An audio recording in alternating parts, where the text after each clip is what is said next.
কক্সবাজার সমুদ্র সৈকত এলাকায় লাইট নষ্ট থাকায় অন্ধকার আর নিরাপত্তাহীনতায় ছিলেন পর্যটকরা। নিউজ 24-এ এ বিষয়ে প্রতিবেদন প্রচারের পরই নড়ে চড়ে বসে প্রশাসন। ইতোমধ্যে শুরু হয়েছে সৈকত জুড়ে আলোকায়নের কাজ। এতে স্বস্তি প্রকাশ করেছেন পর্যটক ও ক্ষুদ্র ব্যবসায়ীরা। কক্সবাজার থেকে ইরফানুল হাসানের পাঠানো তথ্য ও চিত্রে desk report.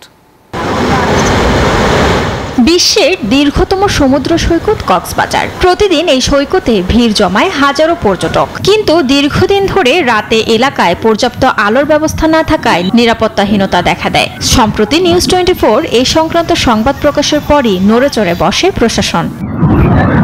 Mona Lisa heavy flow 15 piece প্যাকেটের সাথে 8 পিসের একটি প্যাকেট একদম ফ্রি। ইতোমধ্যেই সৈকতের বিভিন্ন স্থানে শুরু হয়েছে আলোকায়নের কাজ। এতে দারুণ খুশি পর্যটকরা। তারা বলছেন, এই আলোকায়ন হলে রাতের কক্সবাজার আবারও ফিরে পাবে তার সৌন্দর্য ও নিরাপত্তা। অনেক ভালো লাগছে, কারণ আগে এরকম এখানে অন্ধকার ছিল, এখন লাইটিং এর কারণে আমাদের সেফ ফিল হয়, তার জন্য এখানে আমরা সুন্দরভাবে যাতায়াত করতে পারি। ভালো লাগছে, এখন এদিকে অনেক লাইটিং আছে, অনেক আলোকসজ্জা আছে, এদিকে অনেক অনেক সুন্দর জায়গা, নিরিবিলি জায়গা, সবাই আসতে পারে। এই ধরনের একটা পরিবেশ সৃষ্টি করলে হয়তো আমাদের মধ্যে যে আতঙ্ক বা কোনো ধরনের কনফিউশন থাকে ওইগুলো থাকবে না, এবং মানুষ দেশ এবং বিদেশ সব জায়গা থেকে লোকজন এখানে আসবে। স্বস্তি ফিরেছে দীর্ঘদিন ধরে ক্ষতির মুখে থাকা সৈকত এলাকার ক্ষুদ্র ব্যবসায়ীদের মধ্যেও।